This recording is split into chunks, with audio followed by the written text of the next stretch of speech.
What's going on, everyone? Welcome to episode 41 of the Data Driven Strength Podcast.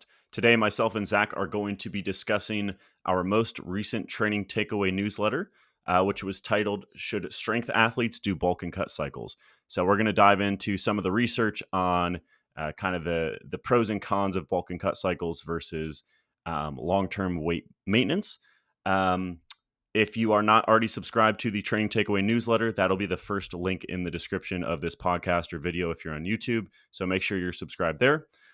Also, kind of one of the reasons I wanted to dive into this research and write this takeaway is that we also have an upcoming course called Individualized Nutritional Periodization. That will be the second link in the description. A lot more to come on that soon. But if you are interested, go ahead and fill out your information at that link. That'll make sure that you are the first to hear about it, and you also get the best possible deal. But again, we'll kind of put a pin in that for now. A lot more to come in the coming weeks.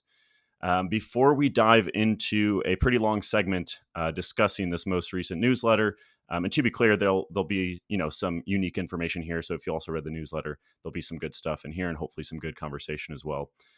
Before that, we'll do a little bit of a warm-up question. So I'll read Zach into this one, and then we'll go back and forth for a few minutes, and then we'll get into the main part of this episode. So we got this from a few different people, and it's just kind of to the effect of our thoughts on the term "quote unquote" progressive overload, and essentially whether this causes more problems than good. So what do you think, Zach? Net positive, net negative? I think this definitely depends on the context in which you're asking, because I kind of have two ways of thinking about this. We were talking about our personal training experiences today, Josh, that makes me kind of hesitate my answer on this question, because for people who don't know about some of the basic principles of training and stuff like that and working with more gen pop clients, I think understanding progressive overload and encouraging the habit of progression and, to a sense, maybe potentially overly aggressively chasing that might be a good thing in some aspects, obviously within reasonable constraints. But I think that's like a good habit to instill in yourself of like, that's what I'm trying to do when I'm in the gym, is I'm trying to progress a little bit in some way from the previous session. Now, that said, as we've discussed multiple times, but I think, still to this day, I think Brian Miner has done an absolutely awesome job discussing this concept of the training session doesn't necessarily need to have something added to it to be stimulative and continue taking steps forward. I can't recall the very eloquent quote at the moment, but I'm sure you might have it off the top of your head. But basically, just because you're not increasing load or increasing reps or doing an additional set or decreasing the rest time, or all the ways people will kind of describe progressive overload, does not mean in any way that the session was wasted. It can still be stimulative and still can stimulate adaptation if you're not adding something. So it's tough to say if it's overutilized. I think as you get more advanced, the mindset does need to shift in certain ways. And I don't think it necessarily needs to shift your mindset coming into a session. I still think that should be progressive for the most part, but I just think the ability and the maturity to realize when you don't have it and not to take dumb risks is ultimately probably the skill that adapts over time, and advanced individuals probably get used to. But I will say I have had the slight opinion change that for things like curls and stuff like that, I think I actually am on the side of being too aggressive with that kind of thing, like trying to do something to progress, even if that's at the expense of overshooting every now and again, just because I think it's easy to do same reps, same load for a while. And so, yeah, I think it kind of depends on the exercise you're talking about, the goal you're talking about, and obviously the individual. But I don't even know if that was squarely answering the question. So what do you think? No, I agree with you. I think just the general take home is that once you understand it and like once you properly conceptualize it, and Brian Miner has, deserves all the credit there for I know he definitely shifted my mindset at the time, and a lot of people like to use his quotes and not and not put his name to it. So we'll definitely not do that here. But once you understand, I think it's definitely a net positive. Especially on kind of the general population level. So I see one of my uncles once or twice a year, and he he is he is the like most enthusiastic person about lifting that I might have ever met, but he's not like a nerd about it, but he's just very enthusiastic about it. And I every time I ask him, he's still doing the same exact thing, right? I think it's 3 sets of 50 on push-ups, 3 sets of 20 on dips, and I think 3 sets of 30 on chin-ups.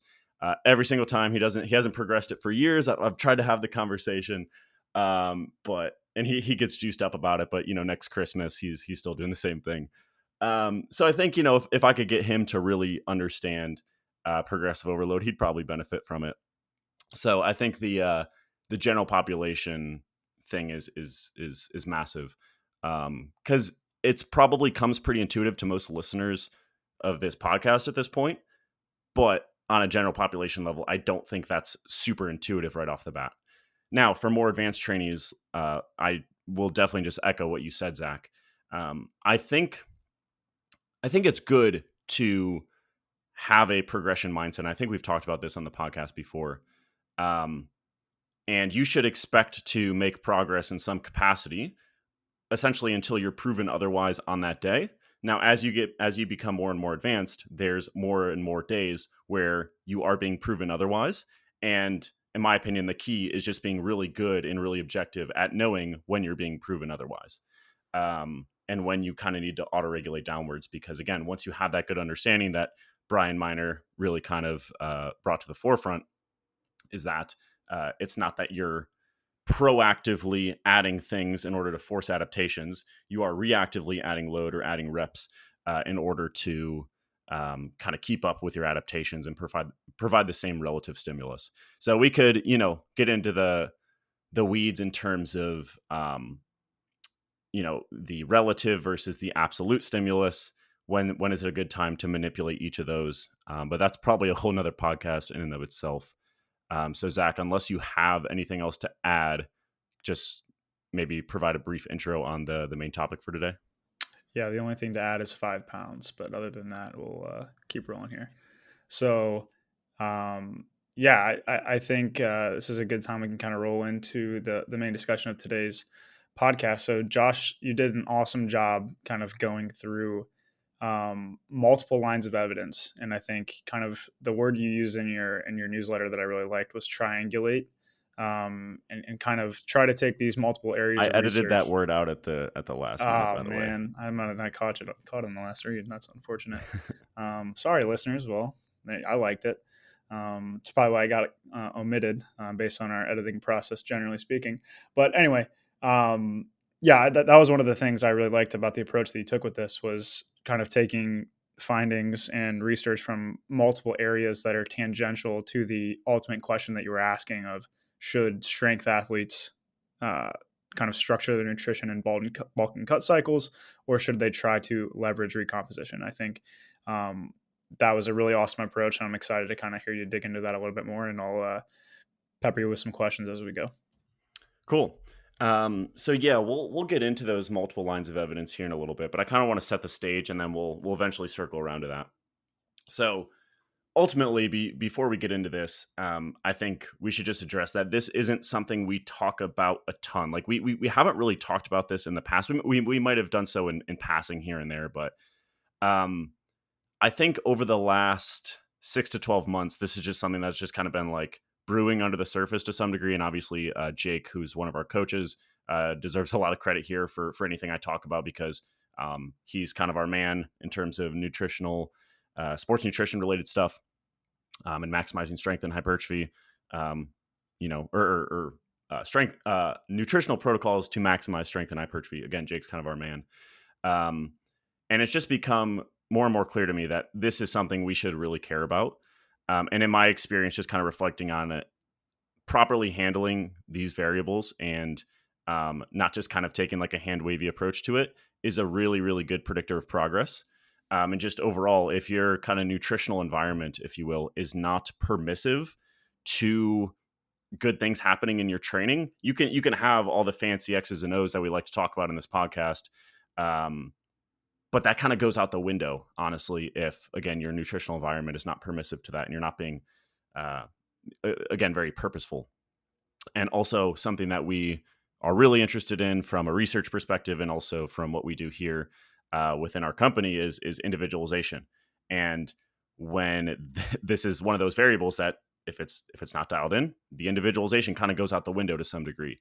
Um, and ultimately, we just spend a lot of time micromanaging these training variables, and we talk about it all the time. And this just generally deserves some more attention.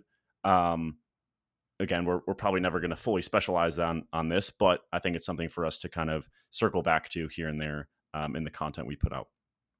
Um, Now, ultimately, in terms of why we specifically, or why I specifically wanted to write this newsletter and kind of frame it around this bulk and cut cycles versus long-term maintenance, is that I've kind of noticed, especially over the last couple years, that the people that come to us, um, they're starting to not view bulk and cut cycles as kind of the default approach. I think that's very much the default approach in kind of the bodybuilding world, um, or that's at least my impression. But I think kind of within the powerlifting sphere for strength athletes, that's becoming less and less the case, or at least that's been my observation. And I think that's for two potential reasons. The first is that there's been kind of this idea that's become more and more popular over recent years that muscle growth doesn't help strength. So for bodybuilders, if they're going through these bulk cut cycles, they're doing so to maximize muscle growth and ultimately body composition. But within the strength world, there's been more and more kind of debate as to whether that actually matters for strength. And we're going to kind of put a pin in that and not really talk about that any further and just say that we definitely think it's key and probably one of the best predictors of long-term strength progress. But that leads me to the second reason. I think that less and less people are viewing bulk and cut cycles as the default is that the kind of idea that body recomposition, which is the simultaneous gain of muscle mass or lean body mass and loss of fat mass, can occur, and it can occur in trained individuals. And again, we're going to kind of talk about the efficacy of that approach and the pros and cons here in a little bit. So to frame our discussion, I want to do it around long-term body weight changes. So for the rest of this podcast episode, I want you to just kind of conceptualize this in terms of years, not necessarily weeks or like a 10-week training study. This is just because it gets really complicated when you think about these shorter timeframes, especially. So like, for example, with the different energy contents of a given mass of different tissues in the body, again, things just get tricky because you can technically be in an energy surplus, for example, but lose weight due to recomp. Again, I'm going to kind of hold off on the details there because, but that's just an example of why things are tricky. And I want to frame this around long-term body weight changes, i.e. years. So let's, kind of frame this around two different options. Before I get to those options, just a couple of quick caveats. The first is that we're going to put weight class restriction aside. Again, this is largely just kind of a thought experiment and to give you guys idea fuel for your own kind of approach and or your clients' approaches. I was kind of reflecting on it. I was like, okay, how does this apply for each of the athletes I work with? And a lot of them, might not do what I would recommend on paper just because of weight class restrictions. So I just want to acknowledge that up front and say, let's just kind of put that to the side for this thought experiment. Another caveat is I'm assuming you're past kind of that novice stage of, putting on those first, 10 to 30 pounds of muscle. And you've kind of gained that weight. It's almost required unless you're starting at a very high body fat percentage to gain some weight when you first start resistance training because you're gaining so much muscle mass so quickly. So I'm going to assume that we're talking about intermediate to advanced lifters past those initial gains that come really easy and probably necessitate body weight gain. So our two options are very simple. The first option is just long-term body weight maintenance. So if you weigh 200 pounds, staying at 200 pounds for 3 years. The second option is to do bulk and cut cycles. So let's say a 10-month bulk followed by a 2-month cut, and then you repeat that 3 times. So same time point, same ending body weight as well as that long-term maintenance period. So I'll go ahead and dive into that first option, that long-term maintenance option, and kind of talk about the research and some of the considerations there, and then we'll compare and contrast. But I'll pause here and see if you have anything to add or any questions, Zach, before we keep going. Nah, man, I think keep rolling. Cool. Okay, so um, again, option one, long-term weight maintenance. What can we kind of get from the research? The first thing to state up front is that it absolutely can happen in trained individuals. So there's a really, really good review paper from Bearcat and colleagues from 2020. We'll have that linked below as well. And this, I think, was a little bit counterintuitive for a lot of people because bulk and cut cycles, maybe in the past, were especially popular. Um, People just kind of assumed, okay, you're either, you know, in a bulk and you're gaining muscle and gaining fat, or you're in a cut and you're losing fat, potentially even losing some muscle as well. But this whole concept of body recomposition kind of came to the forefront and I think was popularized for good reason from this paper, indicating that it can happen, it often does happen, and it can happen in trained individuals. So that begs the question of why might this happen?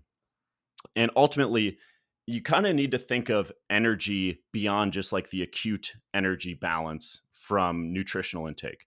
Um, so just because you're not in a dramatic energy surplus does not mean that energy availability is too low to support muscle growth because you have endogenous energy sources in the form of body fat. Right. So we know that muscle growth, the process of actually accruing muscle tissue, is energy intensive. I believe I list out a little bit of some of the considerations there in the newsletter. But ultimately, you need to fuel that. And it's like, okay, if I'm not in an energy surplus, then where does that come from? Well, it comes from body fat, or at least partially. So energy availability can be sufficient as long as you're not like stage lean as a bodybuilder in order to fuel that process.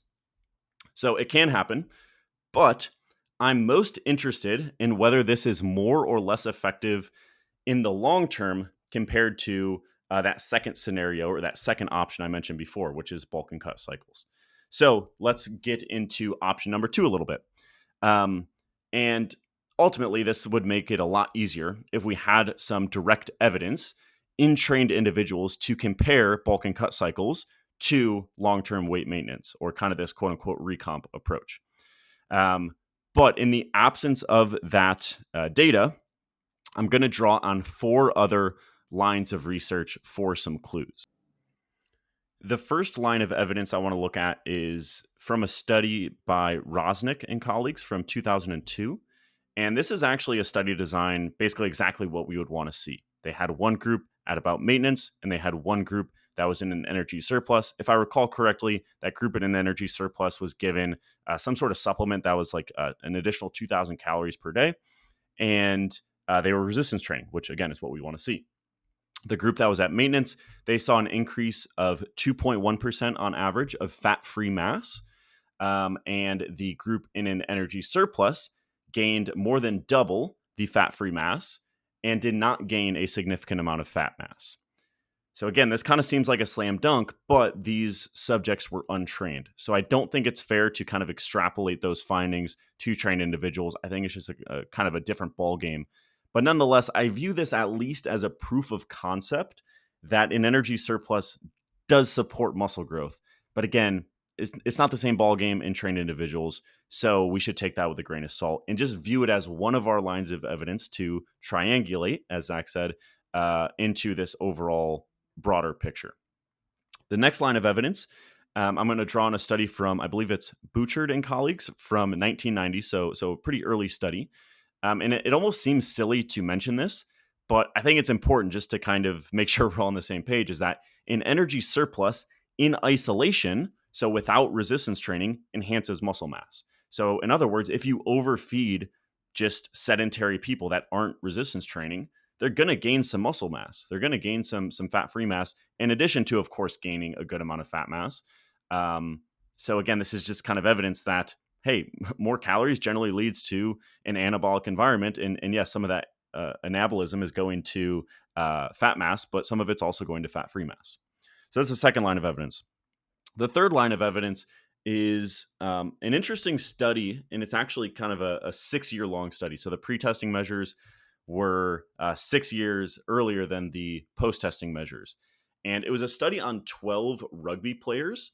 And the reason this study is helpful is that they reported individual data on changes in lean mass and fat mass. They didn't outline the specific resistance training in the paper itself, but I'm assuming, being rugby players, they were regularly resistance training. Um, and because they reported this individual data, what we can do that we can't do in a lot of these other studies is we can basically look at predictors, if you will, of what was the case in those individuals that gained the most muscle mass. So I basically just extracted the data. So I just extracted the percent changes in fat mass and the percent changes in lean mass from each of the 12 individuals and just ran a very basic correlation. And I provided this figure in the newsletter, but very simply, we see that on average, those that saw the greatest increase in lean mass also saw a greater increase in fat mass.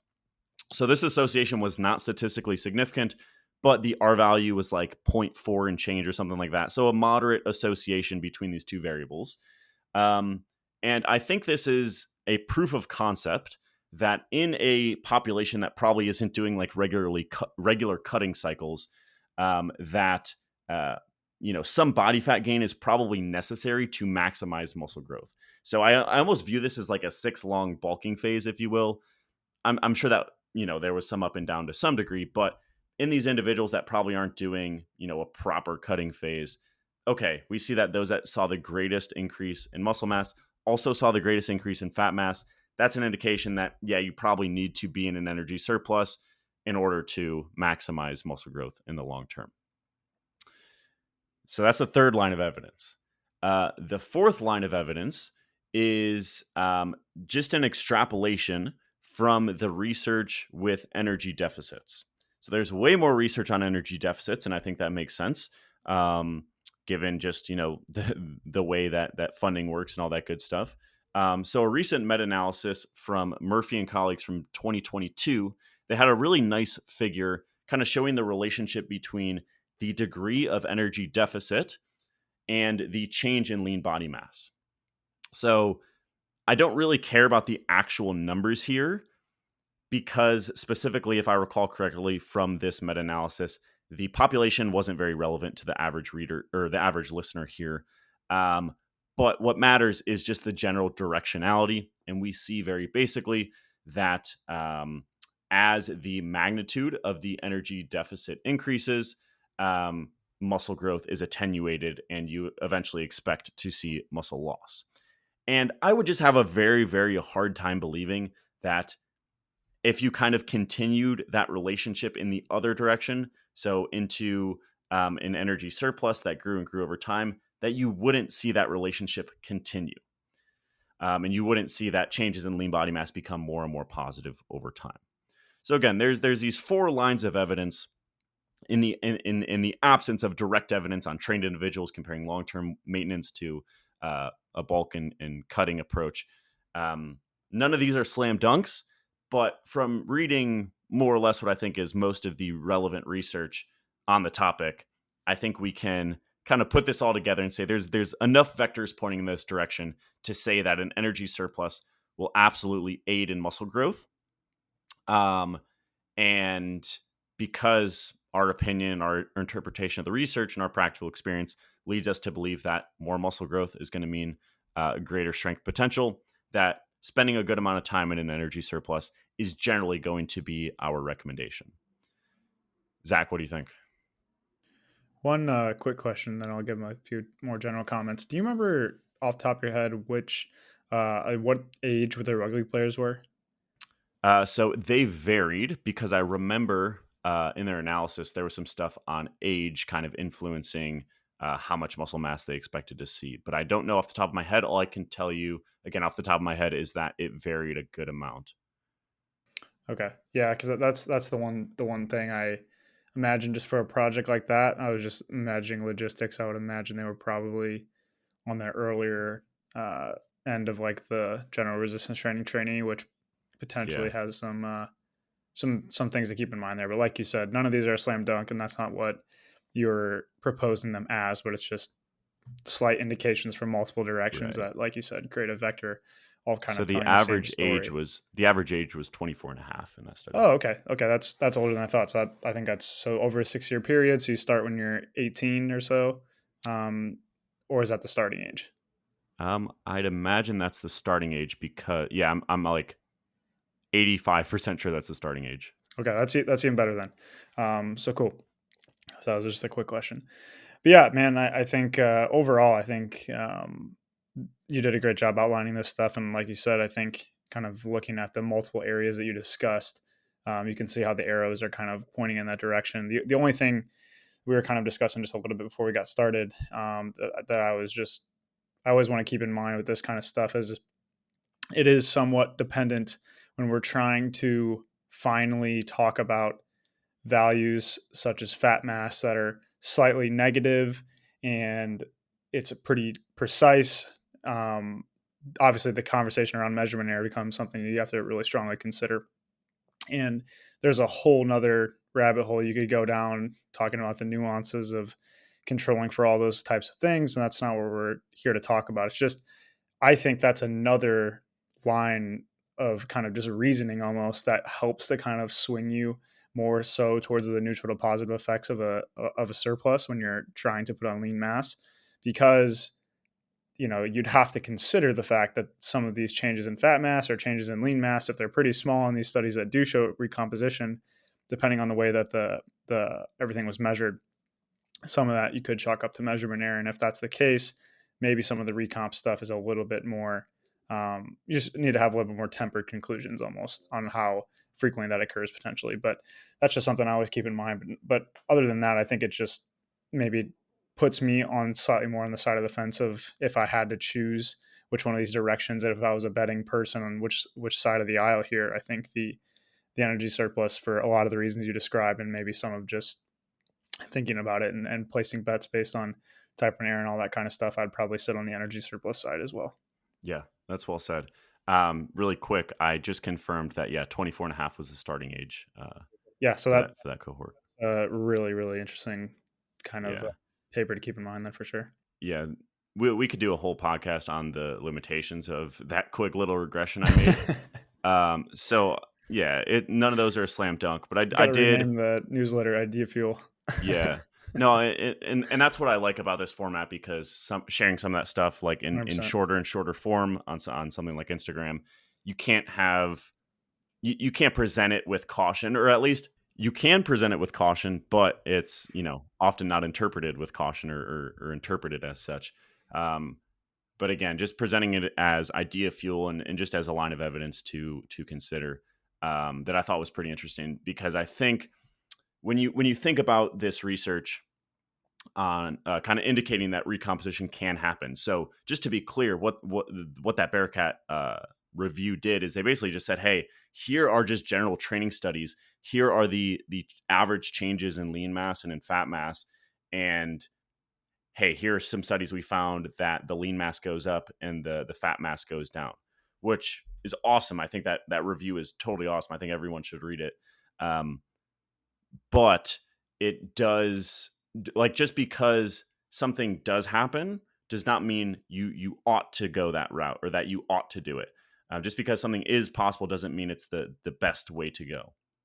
I think it's a great tool to have in your toolbox and to know when to use it, or when to kind of aim for that outcome. But it doesn't mean it's the best approach. And to just kind of underscore what you said, Zach, about potential considerations with measurement error. Um, they also mentioned this in the Bearcat paper as well, a bit about some of the limitations of the body composition measurements they used, or that they kind of reported in those studies that do report recomposition. That could be a whole podcast in and of itself. But the way that I view it is like, yes, body recomposition can happen, but I'm pretty dang confident from the research, even though there's not direct research, that an energy surplus will aid muscle growth. If you agree that muscle growth is vital for long-term strength development, I would not put all my eggs in the recomposition basket, given the potential for a lot of times that potentially just being due to um, measurement error on a group average. And that leads me to another point of why I wouldn't put all my eggs in that basket is the inter-individual variability in outcomes here. And I think some people will absolutely experience recomposition, and we've seen it in research all the time. We see it in our clients all the time. I actually, as of the time recording this, Jake posted a really good case study of one of his athletes that saw pretty dramatic body recomposition over like 16 weeks or something like that. So it definitely can happen, but it's just pretty variable of who it might happen to. So there are a few times where it's going to be most likely. The first is if you are higher in body fat. Again, we talked about energy availability being a big factor here. So if you're higher in body fat, your energy availability is generally not an issue. It's very hard from some of the individual data that I've seen to experience recomposition once you get below about 8% in body fat. Um, so yeah, there's kind of a crossover there between starting body composition or starting body fat and your ability to recomp. The second is if you're new to training, right? If you're untrained. Another one is if you have been training a while, but you're not at your peak. So maybe you took a few months off. Maybe you're doing your PhD and you're not totally at your peak, and you're just trying to get back to baseline. Another one is if That was you're a low blow. what's that? That was a low Was a blow. low blow. No, man, it's all good. The next is if you are your quote unquote environment is optimized. So if things are really, really dialed in on all fronts in terms of stress, sleep, all that good stuff, you're probably more likely to experience recomposition. But another factor that I think is probably overlooked is just inherent individual differences. So there's a couple studies I want to draw on here that lead to some indication that just some people are going to be more susceptible to body recomposition beyond those factors I just outlined. So the first is it was just a couple sentences from a discussion from a paper by Antonio and colleagues from 2015. If I recall correctly, they didn't report the individual data, but they did mention this in the discussion that some participants simultaneously gained 7 kilos of fat free mass and lost 4 kilos of fat mass. So insane body recomposition. Like that definitely happens. I want to say that up front. Like that definitely happens. We've seen it in research, we've seen it in practice. Insane recomposition, right? But others in that same study with the same protocol lost fat free mass and gained fat mass. So decomposition, if you will. So just insane inter-individual variability. Another study we can draw on is, and I mentioned this study before, but this is just kind of in a different context, is that one from Bouchard and colleagues from 1990. And this was just an overfeeding study without resistance training. But the subjects were actually 12 identical twins. And they looked at body composition changes in response to, I believe it was 100 days of overfeeding of an additional 840 calories per day. And there was a ton of variability between twins. So between the 12 subsets of twins in terms of overall body weight increases and also kind of the ratio of fat mass to fat free mass. There's a ton of variability between sets of twins, but within sets of twins, there was way less variability. So, from my understanding of their stats, the variability between twins was about 3 times greater than the variability within sets of twins. So, this indicates that there's a strong genetic component to your ability to recomp. And honestly, this really kind of fits well with just practical observations. Pretty high responders to training in my experience. And you can probably think of some well-known people off the top of your head that have been at the same body weight for a very long time and experienced recomposition. Though that might be because of some of those genetic factors. Whereas other individuals, for whatever reason, might not be as susceptible to it and almost necessitate kind of like a bulk and cut cycling approach in order to see meaningful changes in body recomposition. And I'd say if there's a takeaway from this podcast and from this newsletter, that's probably the biggest one, is that there's like, don't expect someone else's experiences to be this like, for you to experience the same thing. Right. Very, very clear, just in the research in general, the large inter-individual variability. And I don't think there's any reason we would expect for kind of this recomposition phenomenon to be an exception. So individualization on this front is huge. I put this at the end of the article, and this is very straightforward, but I think it kind of gets my point across is that you can simply test the waters to see if you're kind of one of these people that is, you know, gifted, or if you will, in terms of experiencing recomposition, is you can just test the waters. So what you can do is you can try out an energy surplus. So try out kind of like a proper bulking phase for 3 to 6 months and see how much muscle you gain. If you are completely satisfied with the muscle growth you experienced, then you might not need the surplus. So next, just go ahead and hang out at maintenance for a while and see how that goes. Because let's say you do test out the waters in this fashion, you try out an energy surplus for 3 to 6 months, and you are not satisfied with the muscle growth you gained, it's highly unlikely that removing that energy surplus will do anything but attenuate muscle growth. Right? It's pretty straightforward. Like you're probably not gonna get better muscle growth from a maintenance approach, but you might get similar again for certain individuals. So I think individualization is key, and this should just be viewed as like, a general conceptual framework for trial and error for yourself or individuals you work with. I think the one piece of context there that you obviously are implying, I just want to make it explicitly clear, is this is with relatively similar training habits, I would imagine. If you're going from, barely training and you're not satisfied with your muscle growth and you're still only training once a week, the surplus maybe isn't going to do a ton in that case. So I think that's probably just an additional piece of context. Like once you're training consistently, training with an overall programming strategy that makes sense for your goals, then what Josh says applies. And the trial and error there probably should happen with a relatively fixed training approach. Yeah, for sure. That kind of assumes that Yeah. training and just general life environment is held constant throughout that experiment. Yep. Um, that does lead me to another point, is that I kind of view an energy surplus as like an insurance policy.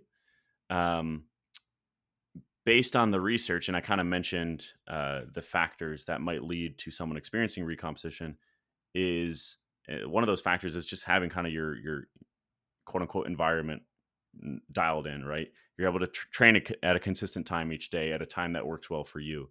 Your nutrition around training is in a good spot. Your sleep is regular and it's of high quality.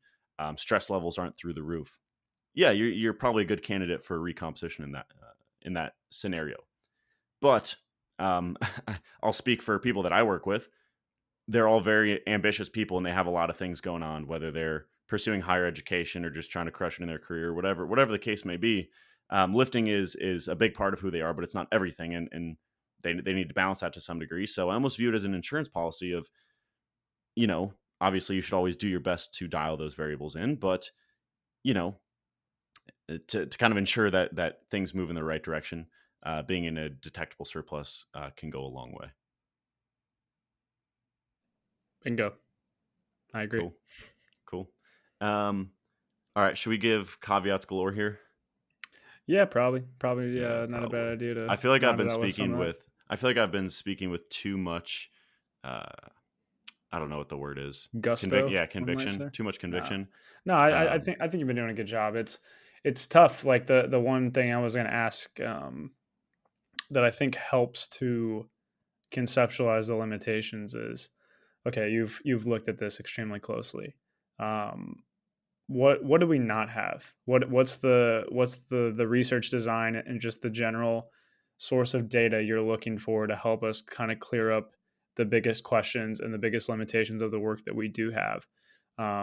What's that study look like, or what does that series of studies look like to help kind of tie up some loose ends here and make sure that we're properly understanding the things that we think to be true based on these line of evidence and some assumptions that we talked about based on measurement error and obviously filtering in our own experience to cover the gaps where applicable. But I think that helps to paint the picture of, yeah, we just talked about, our interpretation and how we can kind of use that to guide practice as of now, but to really be confident in those conclusions and probably take it more on the affirmative side rather than the cautiously optimistic side of things, which is I think we're kind of where we're at right now.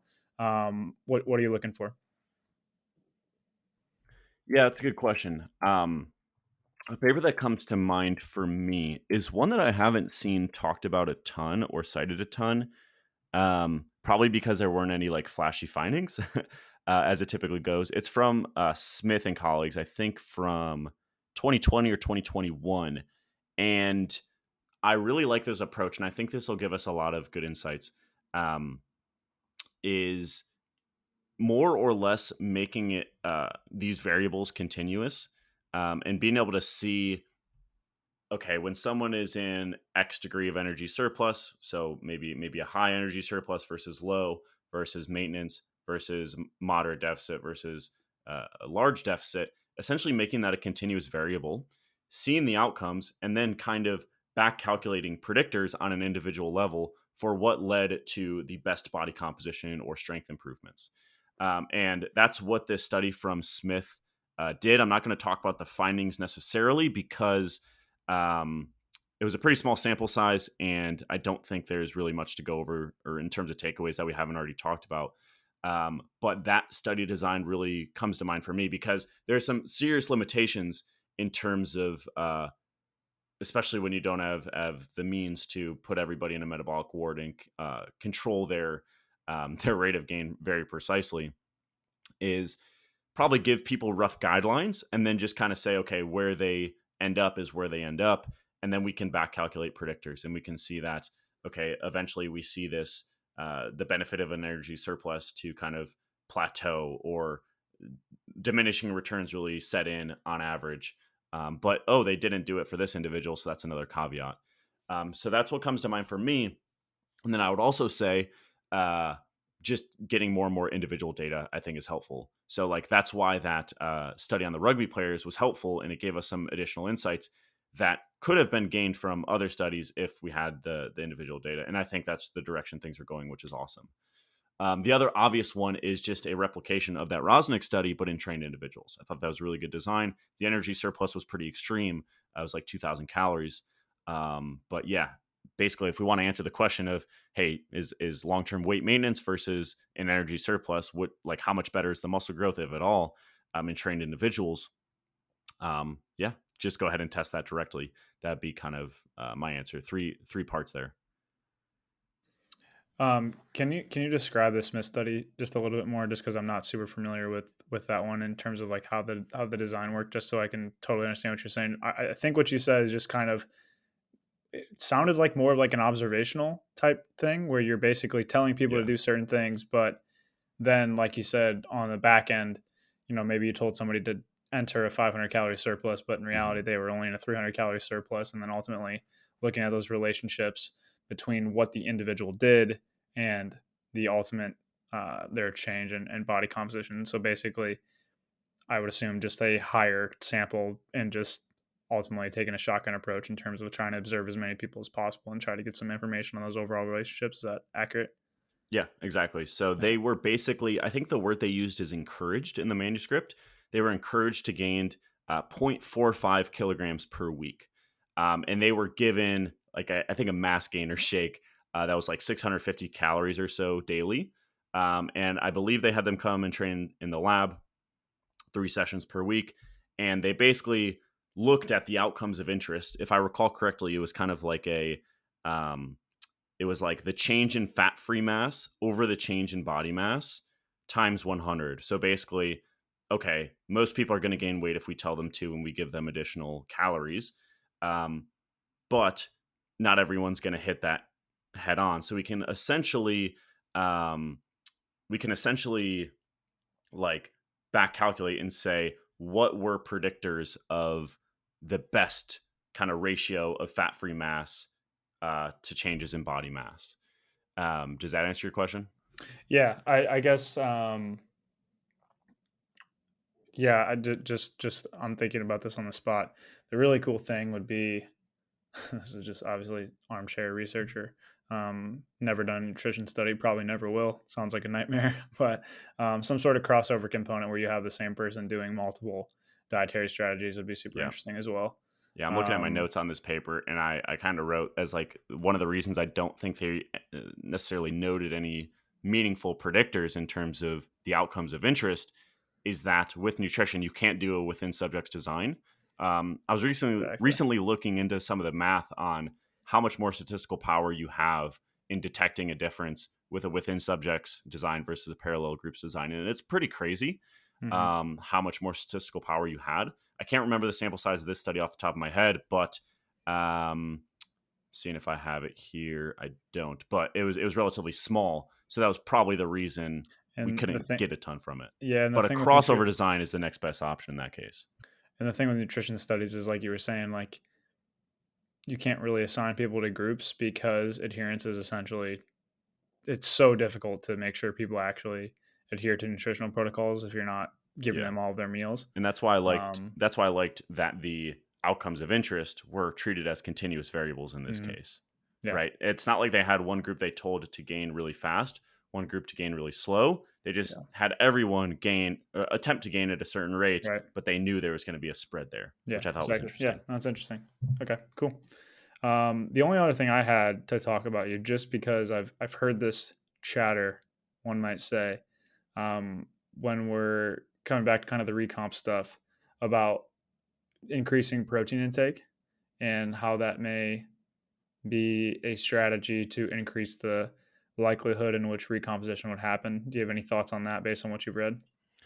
Yeah, I mean, I definitely understand why people come to that conclusion, but I wouldn't be confident in necessarily recommending it. So, the studies that saw probably the most one of the most convincing recomposition studies in my opinion, and I believe it was his dissertation study was by Cody Hahn, and um, I think the design was like a graded whey protein supplement study, and the and they were strong. I It's think they graded tend weight and volume, I believe, right? Like yeah, the protein increase with the volume.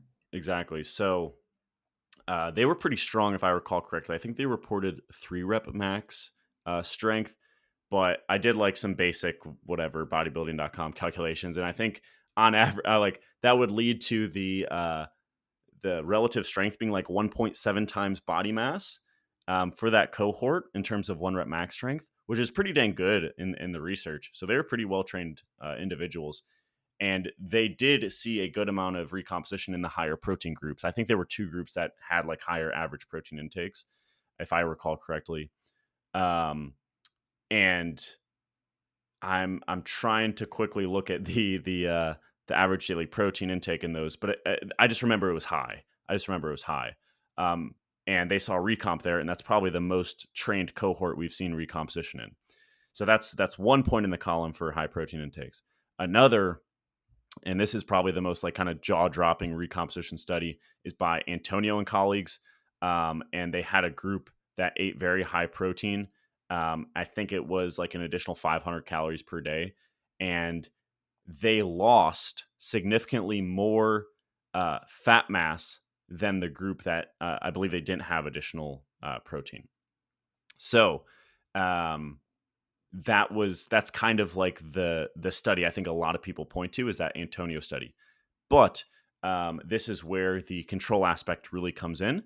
Um, I don't think that was tightly controlled enough to know for sure that, hey, they were all in an energy surplus and it all came directly from the additional protein. And that's literally the only difference. So I would take that with a grain of salt. And this definitely isn't something that like I feel very, very confident in knowing the ins and outs of the research. But from what I've seen, I would say it's interesting. Additional like very high protein intakes potentially being uh, advised when looking to kind of pursue body recomposition. But I don't think, I don't like some of these findings are just like almost too good to be true on that front. Nice. Yeah, that's pretty much all I got, man.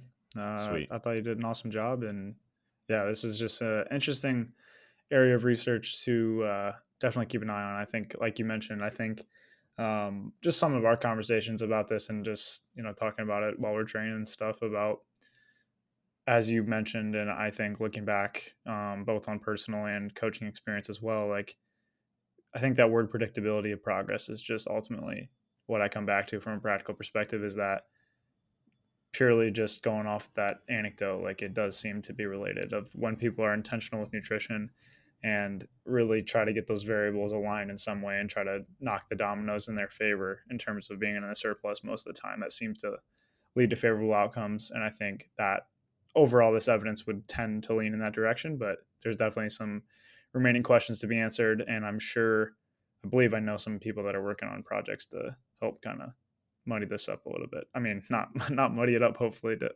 make it a little clearer, opposite direction there. Yeah, Cool. man, go ahead and close Yeah, out. and I think that's a good time to plug in because you mentioned predictability. I could see the opposite argument that maintenance is actually more predictable, and I do think there is a point there because you don't have to go through these different cycles or these different phases. But I and Zach might have a slightly different perspective on this, but I think the most evidence based recommendation and just kind of the general approach I would take in practice is a pretty dang slow rate of weight gain. Um, so there's three studies that give some indication. One from Garth from 2013, one from I believe Ribeiro from 2019, and then also that Smith paper we just spent a good amount of time discussing from 2021. Those all point in the direction that the ratio of muscle to fat gain is considerably more favorable when the rate of gain is slower. I should use considerably with a little bit less confidence because that Ribeiro study, the stats are a little bit interesting. But nonetheless, there's definitely some indication that there's definitely diminishing returns with a faster surplus. So, our general approach would be to maximize the time spent in a surplus, but you have to balance that with making it detectable. So, this is going to be pretty individual dependent in terms of how slow is detectable. So, as long as it's detectable, I think it can be pretty dang slow. And then that's just kind of your default state, in my opinion, is just to hang out in a surplus. Again, I'll circle back to that caveat I mentioned at the very beginning that we're kind of putting weight class restriction aside. We're also, there's a ton that goes into nutrition beyond just our kind of tunnel vision discussion on body composition right now. But I'll kind of acknowledge that this is a very, kind of tunnel vision discussion because preferences feed into this, um, socioeconomic considerations, et cetera, right? But a slower rate of gain can just kind of be the default case. And then you clean up body composition when you need to, and you can be pretty dang efficient with that. Um, so, that's where I think you can really get into the consistency aspect. And then if you're nice and efficient with the fat loss phase, I think progress can absolutely still continue. But yeah, lean into preferences and like also if you're doing well with maintenance right now and you're seeing progress, then there's probably no need to change your approach. But I guess our general approach would just be for a small surplus to kind of be the default state, and that can kind of lead to a good amount of consistency. So with that, Zach, you all good? Cool. We appreciate you all tuning in. Again, make sure you are signed up to the newsletter list to make sure you get future issues. Got some good stuff coming up here soon. We'll send a quick takeaway every other week, every other Tuesday to you guys, and then there'll of course be kind of a longer article below that, so you can get some additional context. So yeah, thanks so much for tuning in, and we'll see you next time. Thanks, guys.